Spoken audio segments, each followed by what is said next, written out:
One of the manifestations of type 2 diabetes is what we call non-alcoholic fatty liver disease, right? Which is, everybody's heard about if you drink too much, it's going to kill your liver. Well, it turns out that if you consume too many seed oils, it also kills your liver. Why should we be avoiding seed oils? Well, it seems like they're bad for you. That's the number one reason. So how are they bad for you is the question, right? So we're in the middle of, to use a fashionable word, a pandemic of chronic diseases. It's happening in every population all around the world. And it's also happening in our animals. And I'm looking over the shoulder at my dog, who I think is eating my sofa at the moment. So, for instance, in getting this dog, I did a little review of dog nutrition. Dogs have a 60% obesity rate in the United States. Well, how on earth does that happen, right? Along with every other animal that lives around humans who eats human foods. Everything is getting obese, right? Wow. Now, what's also interesting is that there are lots of populations that we know of, unfortunately getting smaller and smaller in number, who didn't have any of the problems that we have in America. They didn't have obesity. They didn't have heart disease. They had often lower rates of cancers that go along with obesity and diabetes. They didn't have diabetes, So what has changed over the last 100 or so years that has made us all sick? So, yeah, obviously a lot has changed, right? We're consuming more calories. The standard American diet has been just flooded with refined grain products. There's an epidemic of sedentary behavior, exposure to innumerable environmental toxicants. So how and why have you singled out seed oils as being a causative agent in this epidemic of metabolic disease? Well, two things. The epidemiology, I hate using that term, but if you look at all the different populations around the world, this is the one common denominator that I've been able to find. So, for instance, I had a discussion once with a scientist on Twitter who said, well, there's, it's multifactorial. It could be pollution. And I said, okay, fine. The fattest country on earth is a small island in the South Pacific. What pollution are they experiencing in the middle of the Pacific Ocean, right? And we can go through carbohydrates. I mean, I actually started in the low carb community, and I still eat a low carbohydrate diet. I think it's plan A for human health. But if you're trying to blame all these disease problems, you have to explain people like the Japanese, who before the American diet was introduced, were eating 84% of their calories from carbohydrates and had low rates of diabetes, heart disease, and obesity. You have to explain another South Pacific population called the Tucasenta, who eat 94% of their calories from carbohydrates, which is just a mind-boggling number, from sweet potatoes. So they're getting a fair dose of sugar there. And they have, again, no obesity, low rates of heart disease. They don't get diabetes, 94% carb diet, and they don't get diabetes. How can that be possible? And then we also have an enormous literature of research that has been done trying to explain what are the causative factors. And we can go through a couple of those. For instance, if you go ask a doctor, what's the most effective way to treat my obesity? He will tell you that it is to get bariatric surgery. And it turns out that the most effective bariatric surgery blocks the pathway from seed oils causing you to overeat. Right. It is literally like a lobotomy. It cuts a pathway from your brain to your stomach, where your stomach detects seed oils coming in and converts it into a chemical called 2-AG that causes you to overeat. Right. Wow. This is an endocannabinoid, much the same way that THC causes you to want to eat. Right. THC is actually used as a prescription drug. It's called dronabinol, and it's used to make people eat. So, there's just an enormous amount of scientific evidence backing up the epidemiology of what do all these societies start eating right as or before they get fat and sick. And are there any long-lived populations for whom which seed oils play a significant role in the diet? None that I'm aware of. And that's the perfect question. Where's the healthy population that eats a lot of seed oils? And there is not one that I'm aware of. Are you familiar with the Israeli paradox? Of course. Yes. The Israeli paradox, for your listeners, is why are Israelis on this high seed oil diet for economic and also religious reasons, and yet they have all sorts of health problems. And Jewish immigrants coming into Israel, for instance, from Ethiopia, I think was one of the great examples, are much healthier than Jews living in Israel until they adopt the Israeli diet, and then they start getting sicker. And the Israeli paradox is if they're doing everything right, why are they not getting the benefits of this? Another great example is India, right? I mean, we're all told to eat a high carb, low fat diet and get most of our fats from seed oils. Well, that's exactly what they do in India. And they switched, in fact, recently from ghee to seed oils in India. And they are now undergoing an epidemic of all the same chronic diseases that we have in America, most typically type 2 diabetes and obesity. So, yeah, I'm looking for I've been looking for the black swan for years. I've asked people, okay, great. Show me the population that breaks this hypothesis. What's really interesting is that I read this hilarious paper once, and the author was an Indian scientist or doctor who was complaining about calling all of these diseases Western diseases, as they often are. And she said, that's not fair. We discovered these diseases in India, and that's true. Diabetes was first discovered in India about 2,500 years ago, or at least first described. And India is also the place that originally started eating seed oils, right, about 5,000 years ago, with things like sesame oil and rapeseed also, I think. But obviously in these, like in India, right, there has been this influx of seed oils into the food supply, but there's also been as a whole this modernization of their food, this industrialization of their food, right? There's probably been an influx of fast food and the like. So what are the purported mechanisms then? Like why do you think it is that seed oils, how could they possibly be at the root of this kind of disease that we're seeing so commonly? Well, so let's talk about diabetes, right? Everybody blames diabetes on, well, not everybody, but it's, diabetes is a disease of carbohydrate intolerance, right? And I will say that the best thing to do if you're if you're diabetic is to go on a low carb diet, whether you're type 1 or type 2. But carbohydrates clearly doesn't cause diabetes, because we know of lots of populations, like I mentioned before, who are on high carb diets and don't get diabetes. So let's say you're a doctor at Harvard Medical School and you want to induce diabetes. You want to make somebody insulin resistant. What do? You inject soybean oil into their veins. Yikes. Insulin resistance, right? Now, this is based on a model in medicine called total parenteral nutrition, TPN. If you're a baby and you are born with what's called short gut syndrome, you are given an infusion of fats and carbohydrates into your veins so that you can live.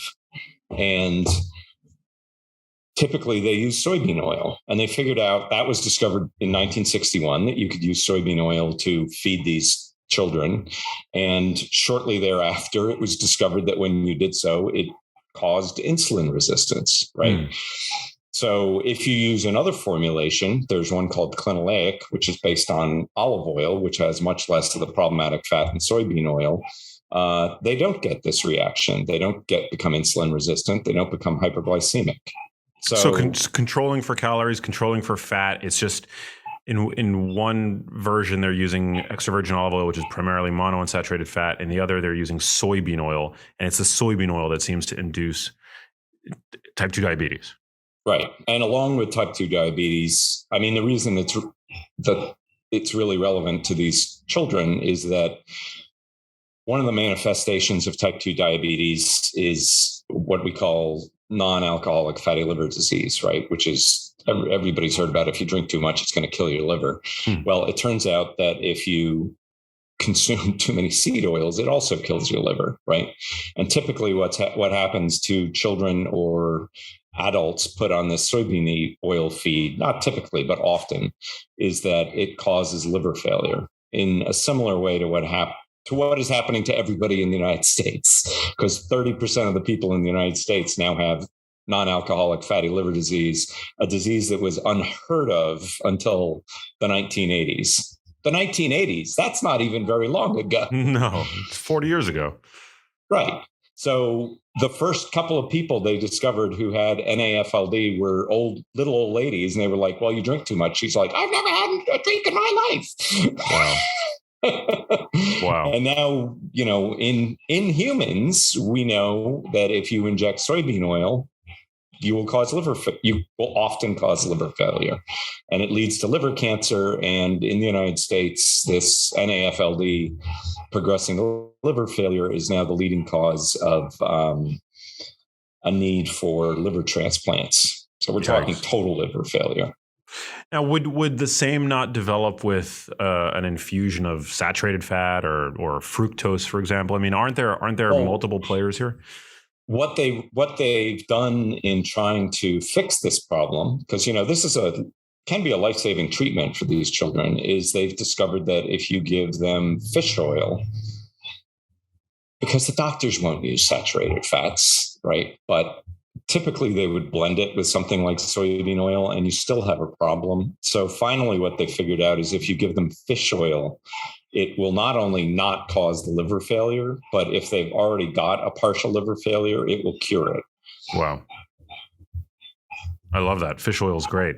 A lot has been made about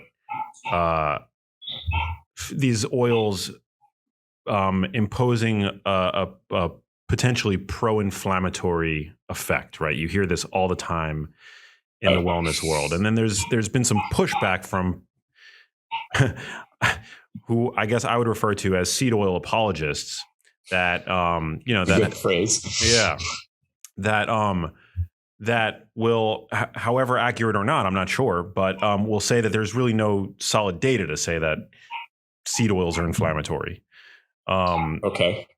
So help us make sense of this. Are they, okay? How should we be thinking about these oils? Are they inflammatory? Are they not inflammatory? Well, an important thing to note is that it's generally thought that there are two factors here, right? There's one, the absolute level of consumption, and two, there's the balance between omega-6 and omega-3 fats, which broadly speaking have different effects, but both have effects on the inflammatory system. So broadly speaking, omega-6 fats are pro-inflammatory, omega-3 fats are anti-inflammatory, right? So you have two problems when looking at Americans. First off, we have a disease of chronic inflammatory, or not a disease, an epidemic of chronic inflammatory conditions, right? Heart disease is an inflammatory condition. Obesity becomes an inflammatory condition, right? But everybody eats a lot of seed oil. So if you want to test it, how do you do that? Well, you can't give them more, because what we think is that there's typically a pretty low threshold where you tip from health into disease. So what you have to do is try and give them less, right? You reduce consumption, and then you see if these inflammatory conditions get better. So this is what a doctor and scientist at the National Institute of Health has done. His name's Christopher Ramsden, and he took a bunch of people with chronic headaches and migraines and put them on a low seed oil diet, right? Migraines are an inflammatory condition, and their inflammation went down and their migraines got much better, right? Cutting seed oils was a better treatment for chronic headache than any known drug. Wow. So if they don't cause inflammation, then why do they help resolve this inflammatory disease? Yeah. Chronic headaches and migraines, I think, is like 15% of the population. So it's not like it's a small population of people. No, I found out fairly recently that I suffer from migraines.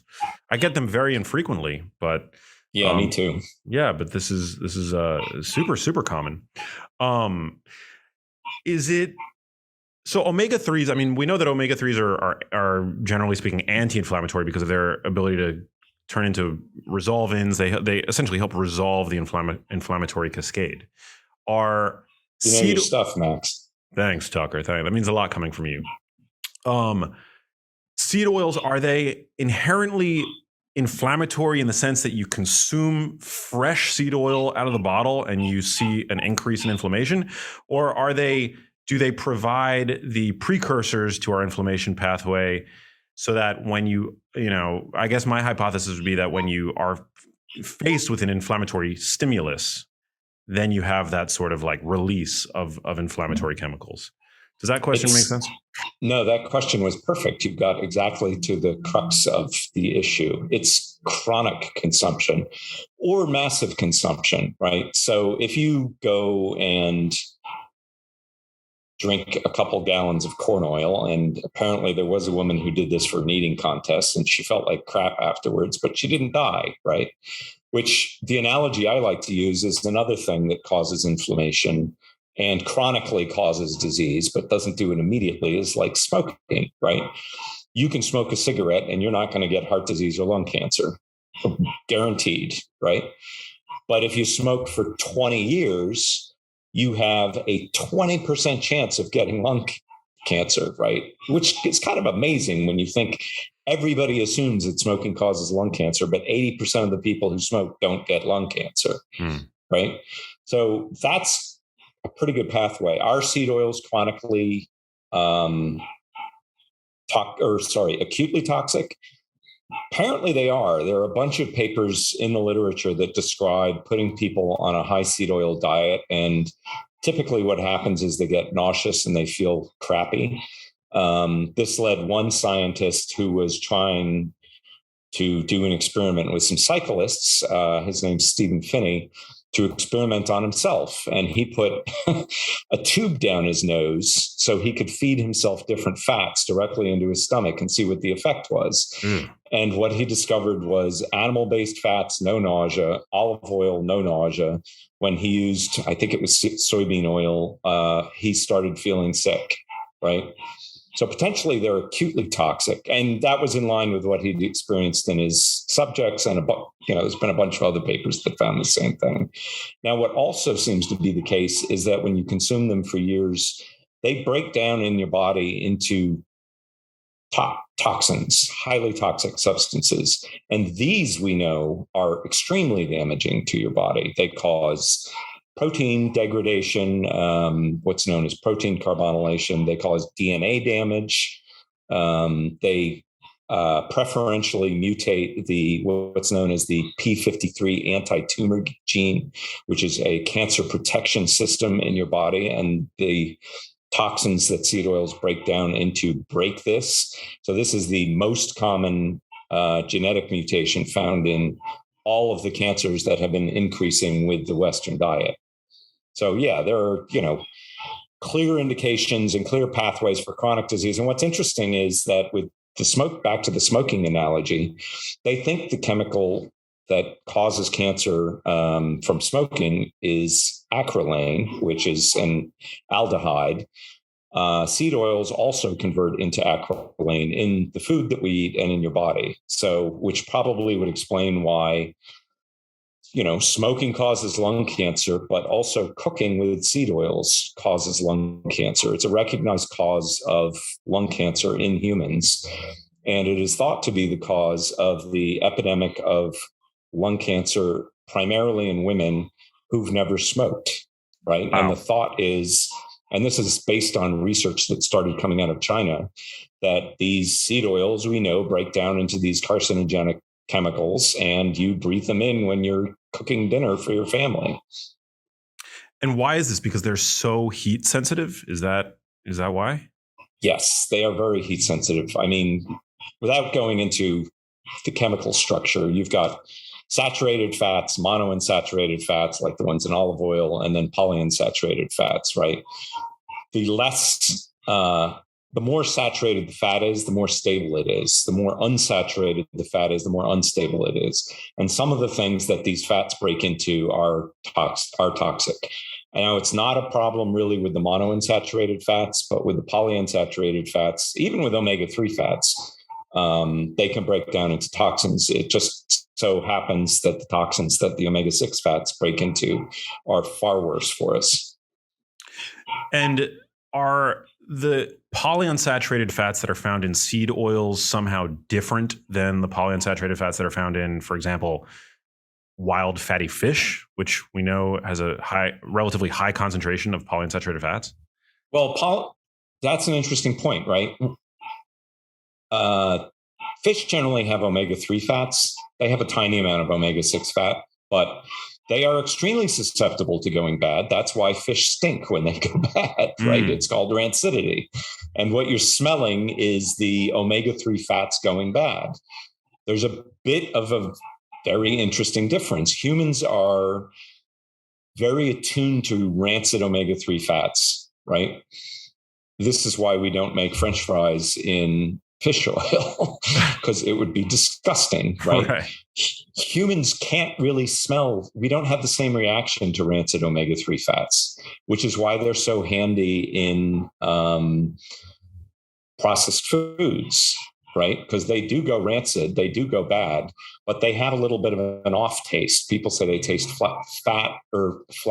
Some people actually like the smell, but it's one of the reasons that producers use lots of omega-6 fats in their processed foods, and they try and minimize omega-3 fats, because when omega-3 fats, even the ones that you find in seed oils like flax oil, go bad, it smells like a rotten fish, and nobody wants their bag of potato chips to smell like rotten fish when you open it 6 months later.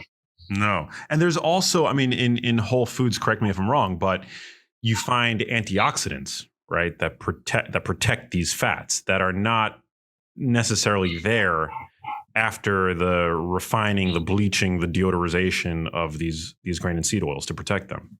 Well, they do actually add antioxidants. Yeah, you're exactly right. Antioxidants help protect the fats, generally when they're in the organism that created them, right? Like in a seed. The problem is, when you take a seed oil and cook with it, the antioxidants don't do anything to protect the fat as it's heated, right? And then when you eat the fat, the antioxidants are separated from the fats, right? Your body has a very specific pathway that it brings fats into your body, because fats are supposed to be, known good nutritional qualities. And it separates it from the antioxidants and sends it off to be incorporated into, not only burned as fuel, but incorporated into your fat cells and into all the membranes in your body. And once that happens, these polyunsaturated fats become very susceptible to oxidation and causing damage in places where you can't get antioxidants, like the inside of your mitochondria. Yeah. And also, I mean, let's just say take vitamin E. Vitamin E is one of the most important fat-soluble antioxidants that exists in nature, in part to protect these fats, right? Wherever you find a higher concentration of polyunsaturated fats in nature, you see a higher concentrate, a higher proportion of vitamin E, right? That's correct. Americans are eating more of these kinds of fats via grain and seed oils than ever before in human history. And frank deficiency of vitamin E is rare, but nonetheless, about 90% plus percent of Americans don't consume the RDA for vitamin E. So it's not like we're proportionally increasing our intake of vitamin E. Well, it's actually a little worse than that. They've done a bunch of studies, including human RCTs, where they tried vitamin, because, I mean, you're thinking exactly like the initial reaction of these scientists was, oh, well, if it's a problem with with oxidation, let's take an antioxidant, right? So they started, the first test they did was looking at physicians who had different levels of vitamin E in their bloodstream. And what they found out was that counterintuitively, the ones with more vitamin E had higher rates of heart disease, right? And this oxidation of omega-6 fats is what is thought to be driving heart disease. So that was a little surprising. Then they tried some studies where they actually gave people additional vitamin E, and they've discovered that it makes heart disease worse. And the reason that seems to happen is that in the body, vitamin E actually acts as a pro-oxidant of these omega-6 fats. So rather than protecting them, it's actually stimulating the oxidation. And some other antioxidants, like vitamin C, for instance, can have a dual role of being antioxidant or pro-oxidant, depending on the circumstances. So that's kind of what happened with the whole vitamin E pathway plan was, oh, we'll just give everybody, vitamin E and that'll solve the problem. And it actually turns out it makes it worse because it accelerates the oxidation of these very sensitive fats. Yeah. I mean, we're so arrogant, right? I mean, we think that we can just it's like nutritionism. It's a good idea. Right. It is a good idea. It's just biology is just insanely complicated. And unfortunately, in defense of the whole thing, the guys who invented seed oils, who figured out how to produce them, they thought they were doing a good thing, right? Just like the doctors who did these vitamin E studies. But unfortunately, often it's really hard to figure out if something is not acutely toxic, is chronically toxic, right? You can't do feeding studies for 40 years or 20 years or whatever it would take. Right. We have the ability to do feeding studies for a short period of time where we can see that, perhaps compared to saturated fat, polyunsaturated dominant seed oils might lower a marker associated with cardiovascular disease, right? Like ApoB. Can you walk us through a little bit of that? Why really do know your stuff, Max. I'm very impressed. Thank you, Tucker. Thank you. How have seed oils, what are the purported benefits of them? Why have we been for so many decades led to believe that they are the heart healthy alternative to more natural fats like tallow, butter, et cetera, or even extra virgin olive oil? Because I think that my views on saturated fat are a little bit more nuanced. I'm not like an advocate of overdoing the saturated fat. I don't think that makes a lot of sense either. But, you often sort of see it used as a straw man argument, because these grain and seed oils are, it's almost as if the anti-seed oil advocates are usually strawmanned into, it's as if they're making this argument that we're all supposed to be eating very high saturated fat diets, which I don't think is necessarily smart either. But what is the purported benefit of seed oils when compared to these more sort of natural fats? Well, the argument was, right, back when they discovered in 1920, this, I think, Russian scientist figured out that if you fed cholesterol to a rabbit, you would give it atherosclerosis, right? And atherosclerosis is part of, or can be part of, the causal pathway that leads to heart attacks. And nobody wants to get a heart attack because they tend to kill you, right? Right. So finding that out led them to think, oh, it's cholesterol, right? But humans aren't rabbits. This may come as a shock to your listeners. Rabbits cholesterol is typically found in animal tissue. Rabbits, of course, are herbivores and don't eat a lot of cholesterol, so they may not be well adapted to it. And sure enough, if you give carnivores cholesterol, they don't have the same reaction that a rabbit does, right? But the idea stuck because then they went and looked inside the atherosclerotic plaques inside of your arteries, and they found that they were full of cholesterol.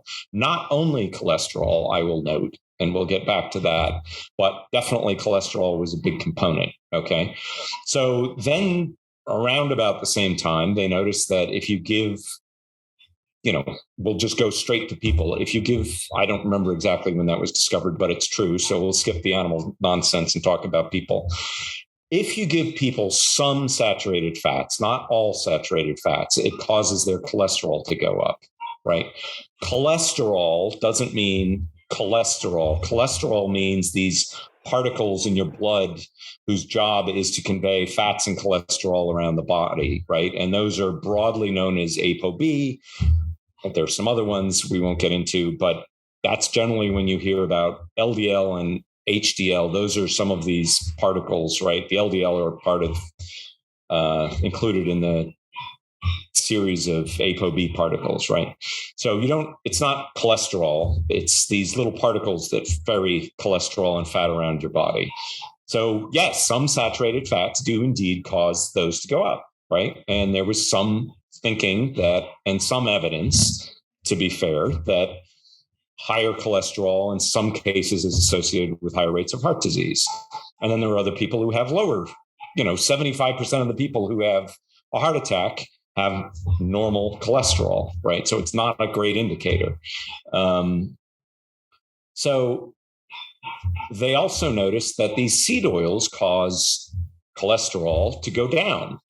And they were like, so if you think that cholesterol is causing heart disease, then it would make sense to say, oh, you should take this thing that causes your cholesterol to go down. That's why they give you a statin, which blocks the pathway by which cholesterol is made in your body.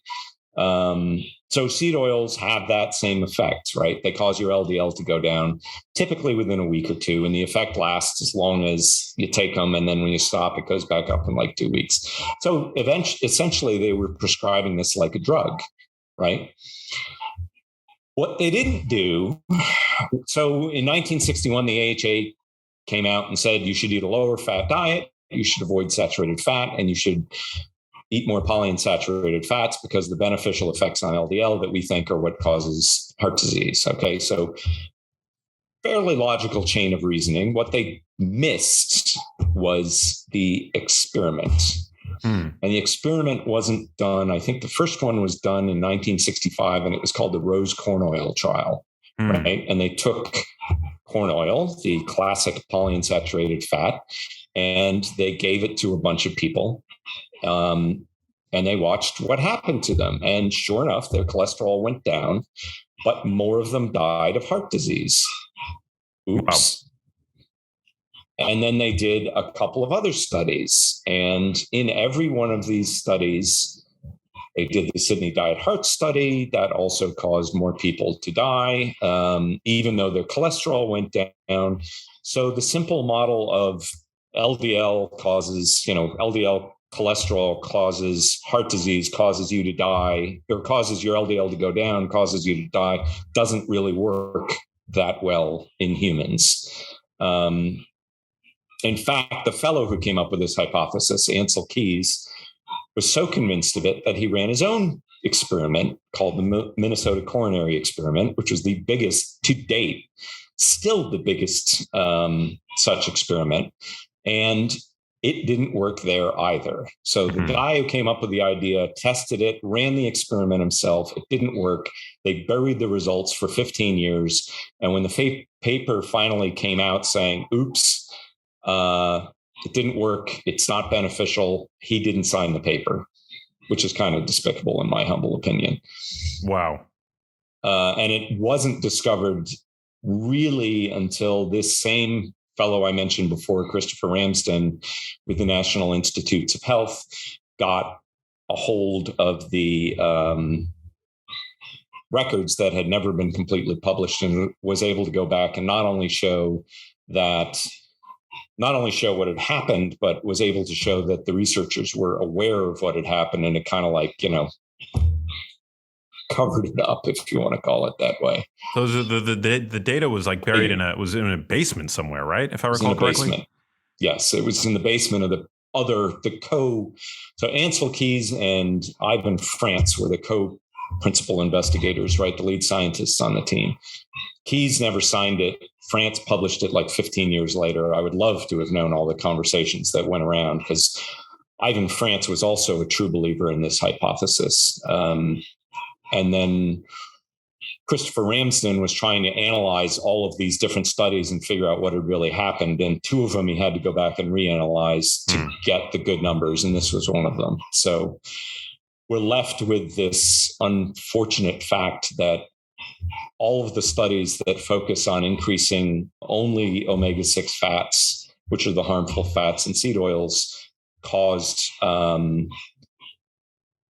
cardiovascular disease to increase, right? And it's important to note that over the course of these studies being done, the background level of seed oils that everybody was consuming was going steadily up. I mean, the biggest change in the American diet in the last 100-odd years has been the increase in these seed oils, specifically soybean oil.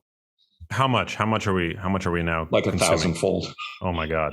So these oils, when fed and compared to saturated fat, they cause LDL to go down, but that doesn't lead to an improvement in health outcomes. It doesn't lead to an improvement in cardiovascular risk. Right. So there were some other researchers who were also part of, this whole hypothesis. The fellows, their names are Brown and Goldstein. Forgive me if I can't remember their first names. So they discovered the LDL receptor, right, which is how the cell takes up an LDL out of the bloodstream and does whatever it needs to do with it. And the first thing they did was turn around and say, the first step of atherosclerosis is a white blood cell turning into what's called a fat foam cell. And a foam cell is stuffed full of fat and cholesterol, and it gets sick, it dies, and it forms these atherosclerotic plaques, to make a long story short. So they were like, we'll take some white blood cells and we'll incubate them with LDL, and they will turn into foam cells, and we will have proved our hypothesis. The problem was it didn't work. Oops. And they found that if they chemically modified LDL, creating something called acetyl LDL, that it would cause the white blood cells to hoover up the modified LDL, and then they would turn into foam cells. Problem was, acetyl LDL doesn't exist in the body. So they could demonstrate that an LDL had to be modified in some way, but they couldn't quite, those two gentlemen couldn't figure it out. And by the way, they did get a Nobel Prize for the LDL receptor. So they're kind of top of the field. So then these other two fellows came along, Steinberg and Whitstone. And again, I'm, brutally shortening this story, but they figured out that a different type of modified LDL would cause the white blood cells to hoover up LDL, this modified LDL, and create a foam cell. And what was it that got modified in the LDL? Well, it was the omega-6 fatty acids from the seed oils. And so they did a couple of experiments in rabbits and in humans. And what they discovered was what made these LDLs susceptible to becoming oxidized was the amount of seed oil in the diet, right? If you switched it out with olive oil doesn't oxidize the way seed oils do, right? The monounsaturated fats are largely impervious to oxidation in the body, and what they oxidize into is not toxic. So wow, there you go. So you've got these lipoproteins, right? ApoB containing lipoproteins that your liver is shooting out, delivering cholesterol and triglycerides all throughout the body. And they're like tow trucks, basically. I mean, just in the most simplest terms, tugging along, or like tugboats, tugging along like whatever a FedEx fats, truck. Like a FedEx truck. And they're carrying around whatever fats you're eating, essentially, right? Exactly. And when they carry chemically stable fats, right, like monounsaturated fat, they're carrying healthy, unmodified fatty acids around with them. But when you consume seed oils that are primarily polyunsaturated, that are not protected by the antioxidants found in their whole food form, they're prone to oxidation. These LDL particles are then tugging along oxidized polyunsaturated fatty acids, and the immune system essentially sees those and is like, wait, that's not good. That's not supposed to be here. Is that kind of how it works? Yes, that's exactly right. That's kind of the key part of uh, the whole thing. There's one quick observation, though. It's not just cholesterol doesn't get transferred around the body just as cholesterol. It's generally what's known as a cholesterol ester, and that is a cholesterol molecule bound to a fat molecule, right? The body prefers to send cholesterol around tied up to a fat molecule. The cells can break it down and make use of the cholesterol and the fat. And so when you're blaming cholesterol, quote unquote, you're actually talking about cholesterol esters. And it turns out that the dangerous cholesterol esters are also the ones that are bound to these polyunsaturated fats, right? So those are the ones that, again, get oxidized and go on to cause damage throughout the body. And one of the things, so Steinberg and Whitstone, the fellows who figured out what happens to LDL to actually, in the body to actually make it ox LDL and make it harmful, they wanted a way to test for it. And they discovered this antibody, right? And it turns out the antibody that they discovered is identical to what's called a germline antibody. A germline antibody is an antibody that your body is programmed to produce to, I believe it was staph. So when you oxidize your LDL, it becomes undistinguishable from a bacterial infection to your white blood cells. And that is why your white blood cells start attacking the LDL and start trying to dispose of them, because they have the same pattern on them as a bacteria does, right? So there's your inflammation. If you want to talk about how seed oils cause inflammation, this is the best, most well-described, indisputable pathway. As far as I'm aware, only vegans argue against this pathway. It is, there's no other explanation offered in the medical literature for what is going on behind heart disease other than this pathway. Fascinating. So one of these macrophages then sucks up one of these LDL particles, and they just somehow they become embedded in the arterial wall, and that creates the foam cell, and that's where these like sort of plaques begin. In a nutshell, I mean, there's a big debate about where the oxidation happens. It probably happens inside the arterial wall. Apparently, because so we've got this little cycle where your liver sends out these what are called VLDL, right, which is the FedEx truck full of fat and cholesterol. And cells take out the fat, and what's left is an LDL with mostly just cholesterol. And every cell in your body is programmed to take these up. But also, really interestingly, when they become oxidized, then they get taken out of your bloodstream by a different pathway, right, which is known as the scavenger pathway, because at that point they're bad, right? And when your body detects something bad, it wants to get rid of it as fast as possible. So these cells lining your blood vessels, they say, okay, this is bad, let's get rid of it. So, which works fine if you have an infection and you're, it's interesting because these oxidized LDL are also a defense against bacteria. Right. And we won't get into that whole, that's definitely a side topic, but let's just leave it that they're a defense against bacteria. But when they're not needed, they are poisonous, and your body wants to get rid of them as fast as possible. And it doesn't just rely on the liver. It relies on cells throughout your body to to basically eat the LDL and then break them down so that they're harmless, which works great if you have an infection and it happens quickly and then it goes away. But what happens if you're doing this to yourself chronically, right? And oxed LDL, there's no two ways about it. It's toxic in your body, right? It is toxic to every type of cell. It does other fun things, like it causes your beta cells to break down, right?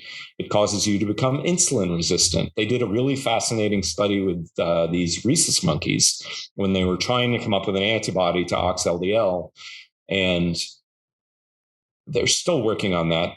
The first draft didn't work, but they published a paper about it because when they gave the monkeys the antibody to LDL, they stopped being insulin resistant, right? So oxidized insulin is also a part of your immune system, and becoming insulin resistant is a part of your immune reaction.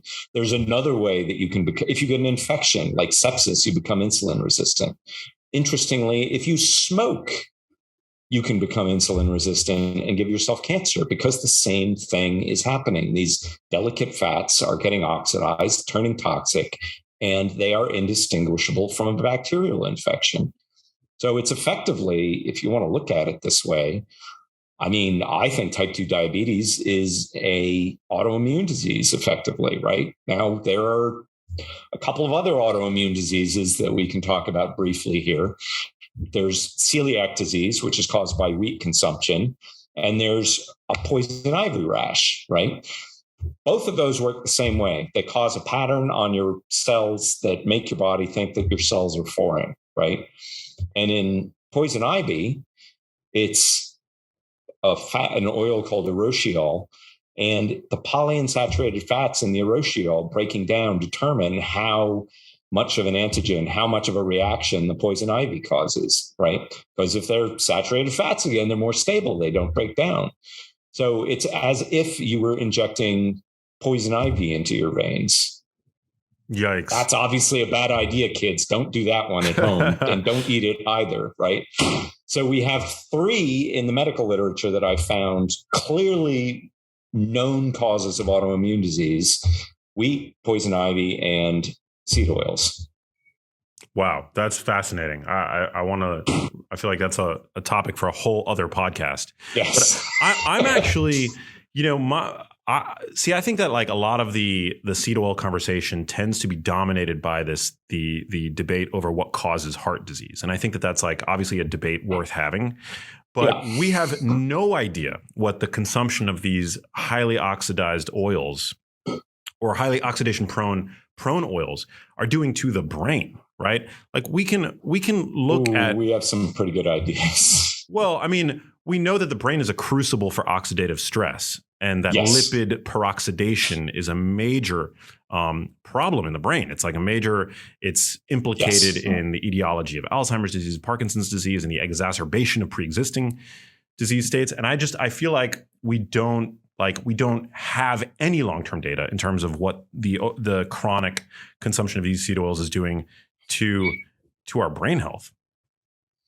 Yeah, well, those, we're back to animal experience, obviously, because it's, again, obviously, you can't give people something you think is going to cause Alzheimer's for a couple of decades.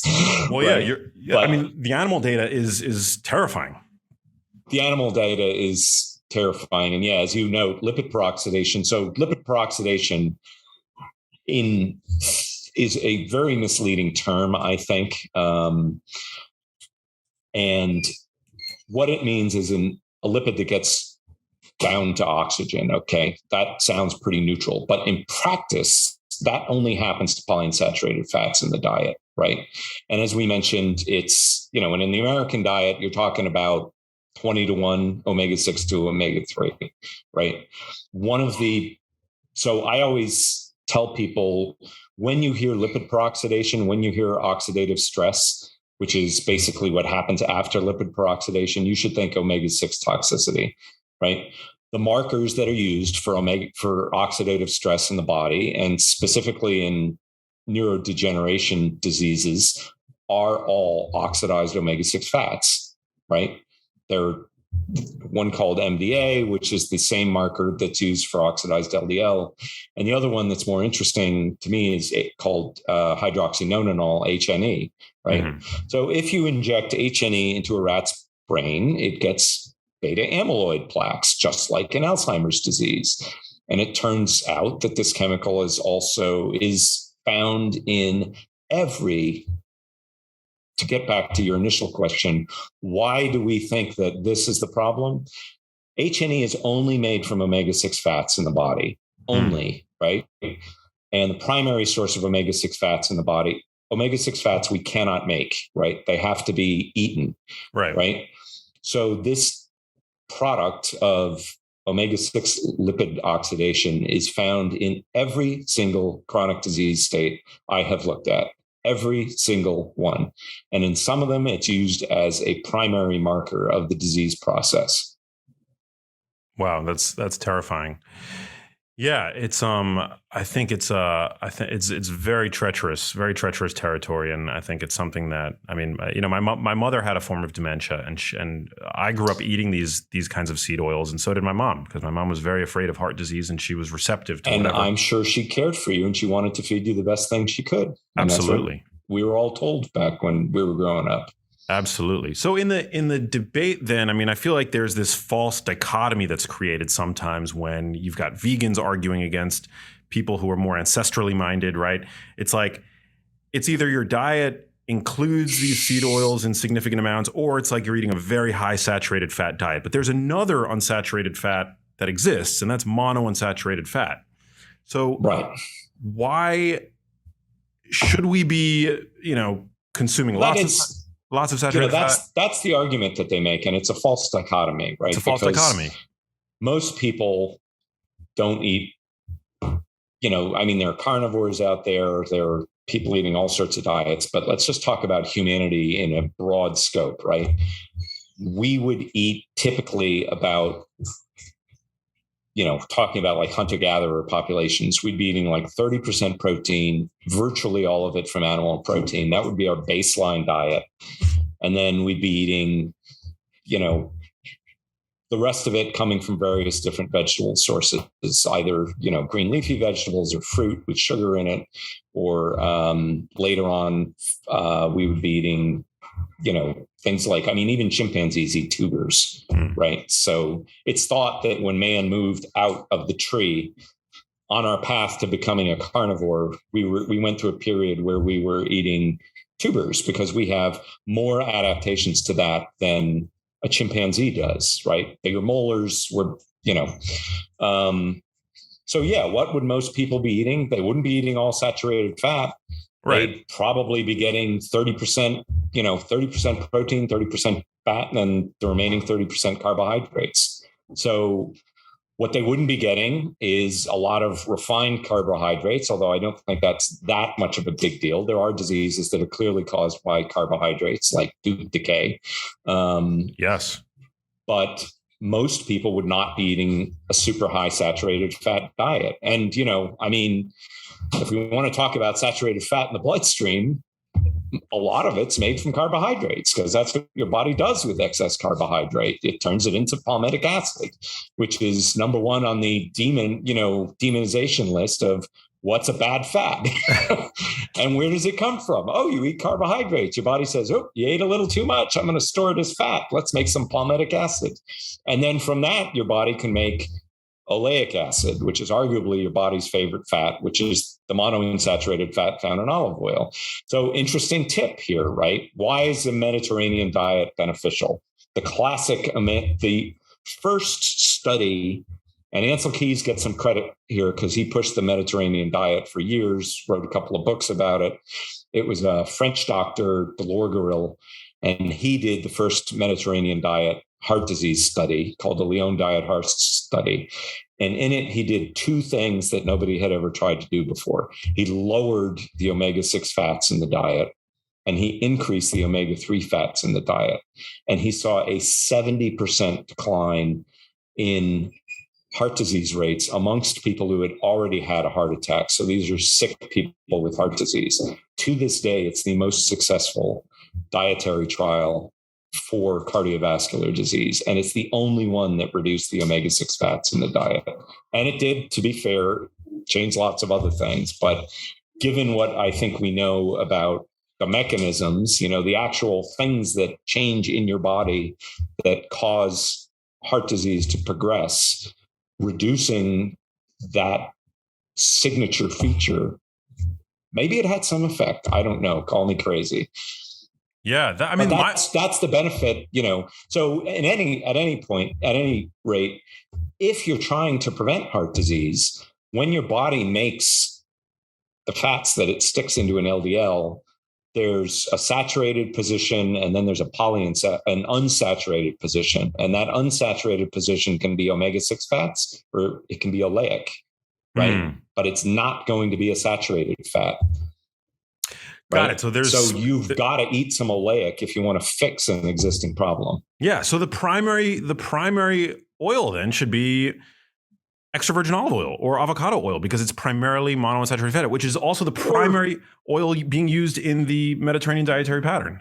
Or to be fair, lard has a very similar fatty acid pattern to olive oil. Does it? And even, and even beef fat, ironically, contains palmitic acid, which is, the bogeyman, but it also contains a fat called stearic acid. That's the signature fat in beef.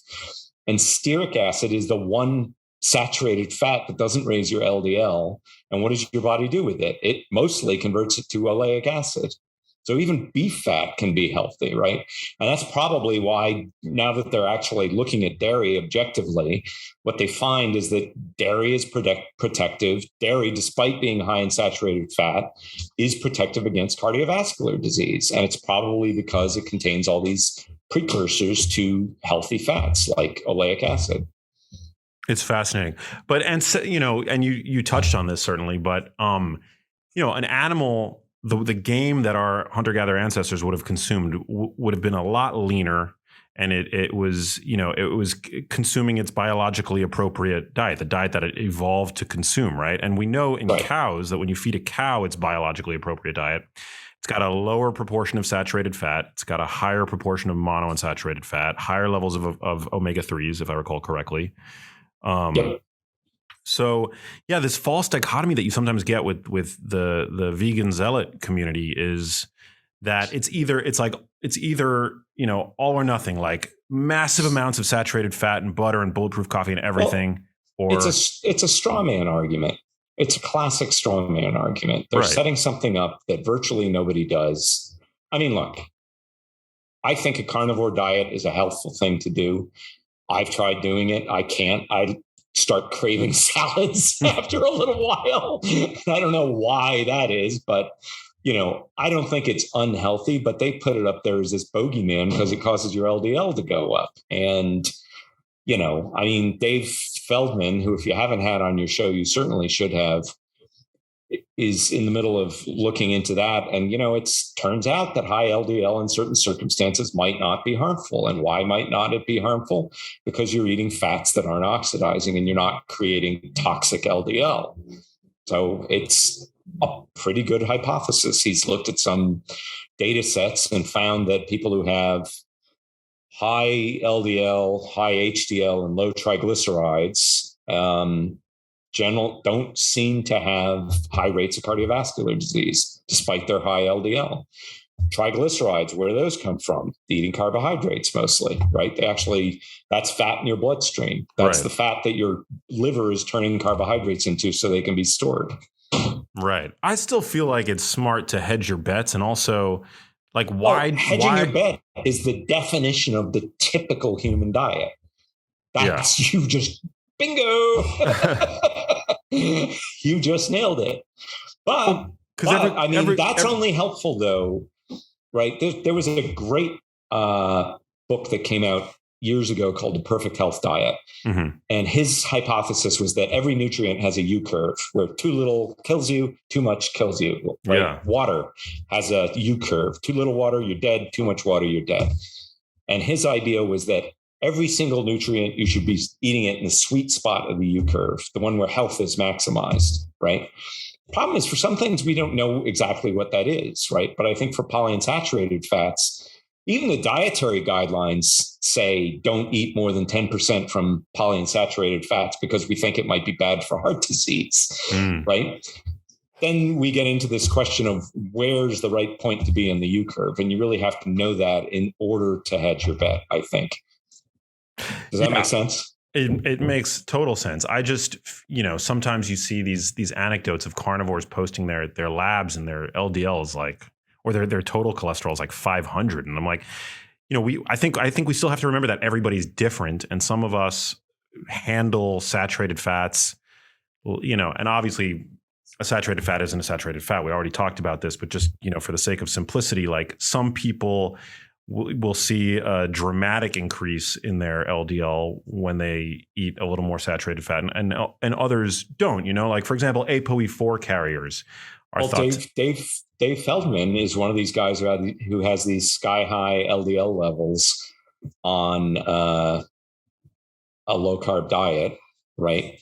Yeah. And he's experimented to the point where he is able to peg his LDL wherever he wants to by what he eats. Right. So if he goes on a diet of, I think it was white bread and bologna, he got his sky high LDL down to 85. Wow. He just, okay, he's just figuring out the parameters. He's an engineer. He's a software engineer like I am. And he's just like, okay, let's play with the parameters, figure out how we can move the number around. I mean, I years ago I had 2 blood tests in one day, and the first one was fasted. The second one was not. The second one was after I had coffee with whole cream in it. And the first one, my HDL was 108. And the second one, 3 hours later, it was 126. And I was like, oh, so this just responds to what you eat. Okay, I'm going to stop worrying about my blood lipids. Right. So 126 HDL, by the way, is like way off the top of the charts. It was right. My 108 reading, my doctor said, was the highest he'd ever seen. But, again, that's probably just diet. And maybe I had a little too much to drink that weekend. Alcohol will raise HDL, by the way, not the preferred route to do it. Yeah. I'm probably prone to high cholesterol genetically. But I saw a 25%, I believe it was a 25%, if not more, drop in my LDL from just doing 3 things differently. I cut my intake of butter back. I still kept my intake of dairy up, full fat dairy. But butter is unique because it lacks milk fat. The isolated fats. Yeah. Yeah, it lacks milk fat globule membrane. So I relegated butter to more of an indulgence, and I began integrating a small amount of Brazil nuts every day for the selenium, just to support thyroid function. And oxidative stress reduction. Selenium is the crucial nutrient to protect yourself from the master antioxidant. Glutathione is built around selenium, and a selenium deficiency makes you more susceptible to diseases of oxidative stress, like, for instance, COVID. And so the third thing was I stopped French pressing my coffee, and I started using a paper filter. Oh, what? Yeah. Are you not aware of how this can actually affect lipids? I've heard various things about coffee and health, and I go, la, la, la, la, la, la, la. What do you yeah. No, overall coffee is a very healthy beverage. I'm a fan of coffee. But you get these diterpenes, these compounds. Cafestol is the primary one in coffee. It's sort of like one of these scenarios that's so common in biology where it acts as a double-edged sword. It's really, it's powerfully anti-inflammatory, it's anti-cancer, but it's one of the most powerful known elevators of LDL cholesterol. And it raises LDL by reducing the availability of the LDL receptor on the liver. Okay. And so with a paper filter, you filter out nearly all of this cafestol. And I mostly use a paper filter. I use a French press when I go camping, but that's not all the time. So I probably don't need to worry about that. But I did those 3 things, and I saw, I'm not kidding you, it was like a 25 to 30% drop in my cholesterol. And see, that seems like a positive thing to me, right? Like I'm not needlessly driving it up for no reason, right? Like that 25% drop, it's not like I stopped eating nutrient dense meat products, right? I didn't have to go vegan. And so that's where I kind of, when I say hedge your bets, what I mean by that is, those are pretty innocuous interventions. None of those is going to change your life. Exactly. I'm not incurring risk to my nutrient status, right? I'm not cutting out grass finished red meat and the like. I'm not cutting out a source of pristine quality protein. So that's sort of my take on that. Yeah, I don't honestly worry about my LDL is last time I had it tested was a while ago. It was like, or my total cholesterol was 256. I forget what my LDL was. I literally don't even remember. And, you know, my dad and I shared a doctor. My dad died just recently at 87, and he had the exact same cholesterol numbers as I did. He did die of heart disease, but that's kind of a whole nother story. The last sorry to hear about your dad. Yeah, thank you. But, you know, we all do go. He had a good life. But a lot of his health problems were what they call iatrogenic. They were induced by his physicians. And when the last couple of years of his life, I was looking after him, and I remember these, you know, this was a doctor who'd seen me at the worst time in my health crises. And at one point, my dad said to this doctor, and then I fired him because I got better and I didn't need him anymore. And my dad looked at the doctor and he said, well, what should I eat? And the doctor said, you should do whatever your son tells you to do. He knows what he's doing. Wow. I got my dad's HbA1c down to the same level as the doctor's in 2 months. I got him off all of his high blood pressure meds, although that was that's a whole nother episode right there. But, you know, in his late 80s, you know, just by fixing his diet the way we've been talking about, right? Lowering his carbohydrate to something normal, getting rid of junk food, getting him totally off seed oils, getting him from low fat dairy onto high fat dairy or regular dairy, right? And, you know, eating fruits and vegetables and, you know, having a glass of wine in a while. I mean, the whole point of this thing is, this is the cheating diet. If you eat this way, you get to be super healthy and you eat better than you were eating before when you were eating a lot of crap food. Yeah, absolutely. Absolutely. Well, I love to hear that you had such a positive effect on your dad's health. That's amazing. And totally admirable. I feel like we could keep going for hours, and I want to be respectful of your time, but we'll have to get you back for a round two. I'd love to at some point. Yeah, that would be fun. It's always fun. These are much more fun for me and educational for people when the fellow asking the questions knows what he's talking about. And you obviously do. So I think you got some really key points out. Thank you for that. Thank you for driving it in the right direction. Thank you, Tucker. Again, that means a lot because I've been a silent admirer of your work for some time. Thank you for that. And I appreciate that you're fighting the good fight out there, risking, you know, like going on podcasts, debating people. It's like I have no interest in doing that. So I give you full credit. Have you listened to that debate just out of curiosity?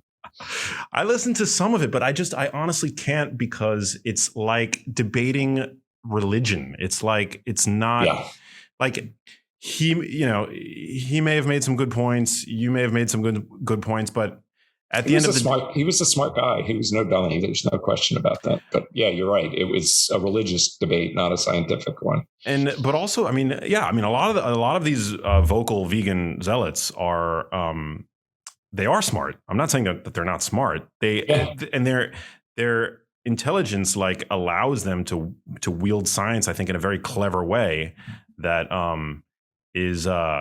can be very convincing to the uninformed, to the uninitiated. Yeah. And also I think that data, it's easy to, it's honestly easy to create the narrative that you want with nutrition data. It's very, I think we're all just trying to reduce uncertainty and to live a healthier life. And, and it's where the sort of the vitriol and the propaganda and the pseudoscience and all that stuff comes in that, that bothers me, because I feel like it does real harm. But well, it does do real harm. I mean, as we start off discussing, 90% of Americans are sick. That's a huge problem. Yeah, absolutely. And I've seen myself, just doing, taking your diet back to what would have been reasonable 70 years ago. And a lot of these issues go away. You don't have to do stupid things like grapefruit diets or become a fruitarian or whatever the heck. No. Definitely not. Definitely not. But yeah, I have no interest in doing any of these public debates. I feel like it's a fruitless endeavor. But for the entertainment value alone, my hat's off to you. Well, I'm glad you were entertained. I'll chalk that one up as a win. Hey, if you like that video, you need to check out this one here, and I'll see you there. So as you know, I've been advocating a grain-free diet for a long time, wheat and grain-free, because these foods, Max, of course, never belonged in the human diet in the first place. It was a mistake made by desperate humans about 12,000 years ago, understandably.